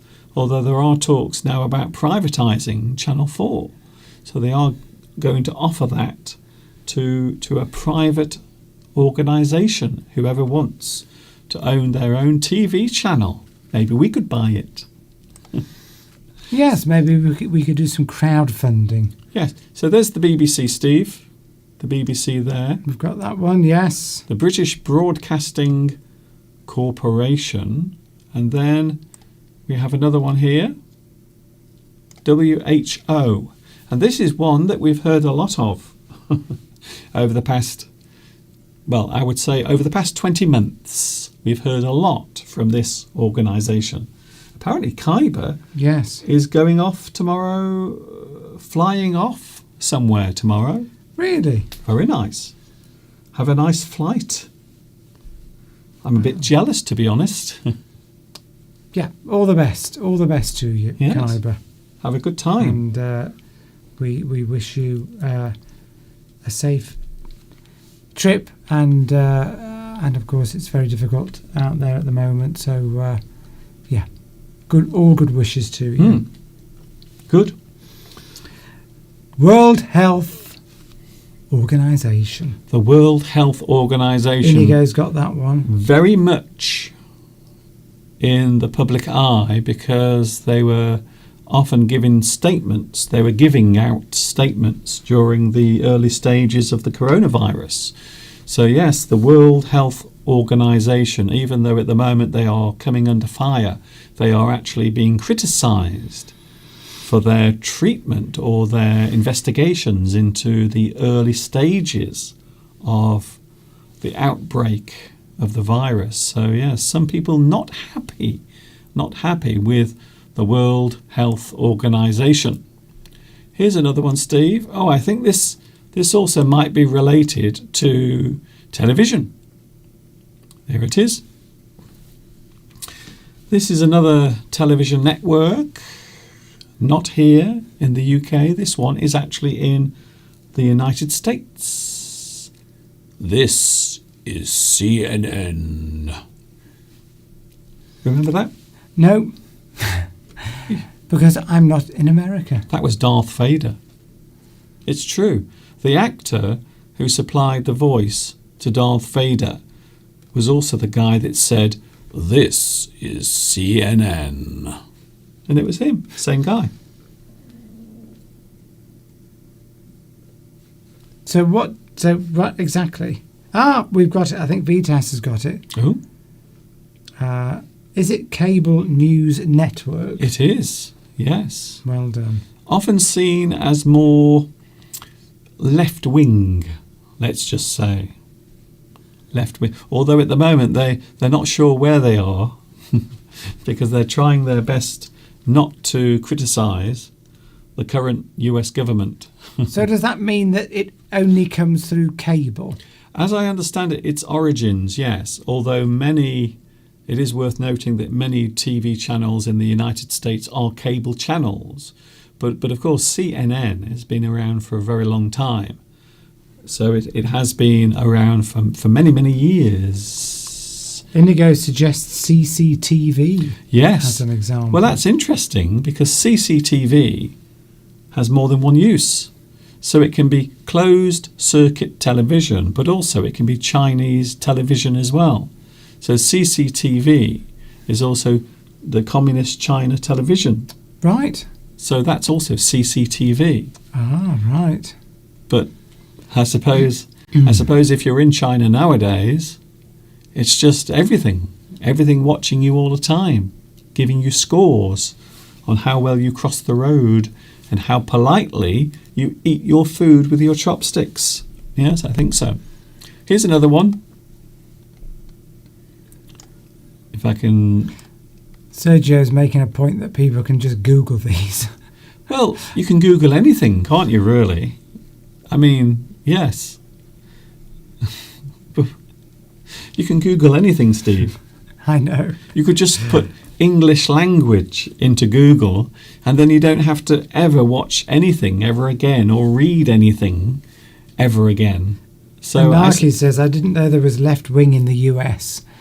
But, I mean, there is, the Democrats are seen as the left. Yes. Leaning in politics. But I think it's compared to in the UK. I mean, if we have a left wing politician here, it's much more extreme, isn't it? I mean, because they used to say, yeah. I mean, well, we saw an American person comment that person, okay. Yes, well, but we watch him every week, don't we? That Bernie Sanders is seen as very left wing, extreme in America, and yet it's nothing compared to left wing politicians that we have in our country. Well, that's not strictly true. But that's what he said on that programme. Not since the mid-1990s. I know, I'm talking about a recent Labour politician. Yes, but he's no longer the leader. But he was. We have now a safe... And he's still there. We now have a safe non-communist as the leader of the Labour Party. But yes, I know what you're saying. Exactly. But it hasn't really been far left since the mid-1990s when Tony Blair... No, I'm not saying... No, we haven't. I'm just talking about individual politicians. Yes, well, I'm talking about generally. Well, I started the subject going... Yes. Right. Well, left-wing politics is a general subject. Yes, I don't think...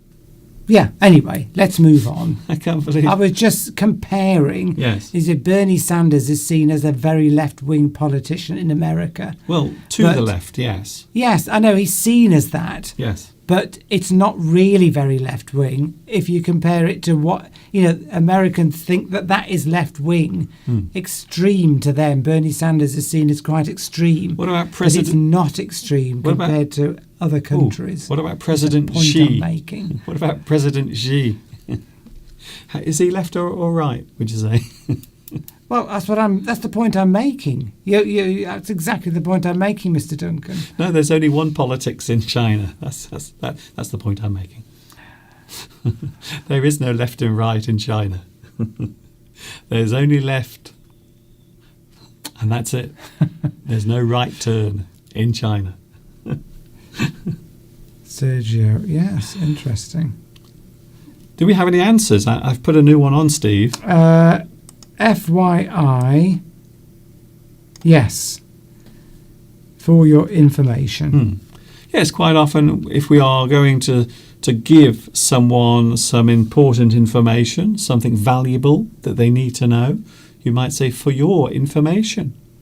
FYI.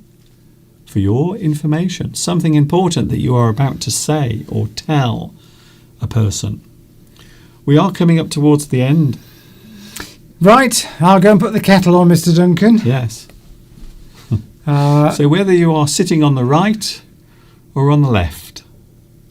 They're both dictatorships, yes. Extreme yes. left and extreme right, as Iron Man says. Well, extreme anything. Anything can be extreme. Well, but I'm just making a comment what Iron Man said, that extreme left and right, they're both dictatorships. That's it. Well, I'm agreeing with you.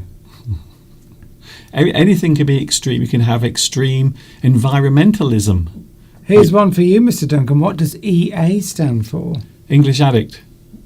Well, that's not really. The fact that it's floating around just above my head.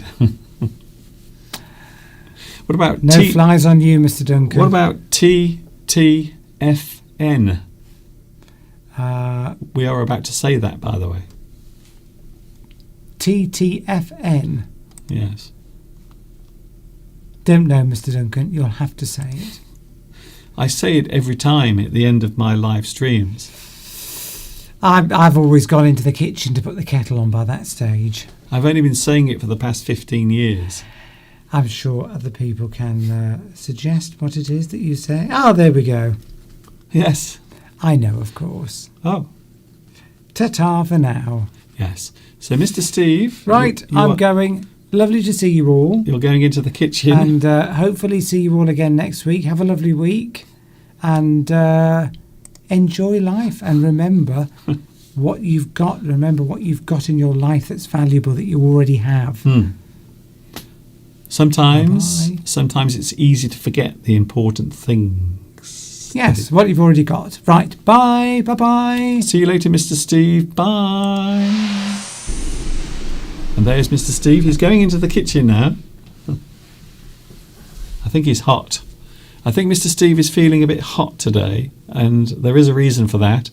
It's because the sun is out and everything is rather nice, to be honest. Very nice day here in the UK. That's it. It's almost time for us to say goodbye. I hope you've enjoyed today's live stream. I hope you've enjoyed everything we've done. You can watch this again later with captions. There will be captions added later on. So don't worry about that. They will be there a little bit later on. Captions will be available and you can watch this all over again if you really want to. You can, no problem. I am back with you on Wednesday, and I suppose it's a good opportunity to tell you that Mr. Steve is actually off as well. He's taking a break from work. So I will be with you on Wednesday, but Mr. Steve might also be here as well at the same time. We will have to wait and see what happens then. I hope you've had a good time today. I hope you've enjoyed it. It's been a busy one, as usual. See you very soon. Wednesday, 2 p.m. UK time is when I'm back with you. Thank you for your company. Thanks, everyone. I didn't see Luis Mendez today. Luis, I didn't see you today. I hope you are okay. See you on Wednesday. Don't forget, 2 p.m. UK time. I might be outside. I might even be with Mr. Steve. I don't know yet. I haven't decided. Don't forget, if you like it, give me a big like as well. Please like and share to let me know that you care. And of course, until the next time we meet here, you know what's coming next. Yes, you do. Until Wednesday. You know what's coming next. You do. You know what's coming next? Yes. It's what happens every time. TTFN. Which means ta-ta for now.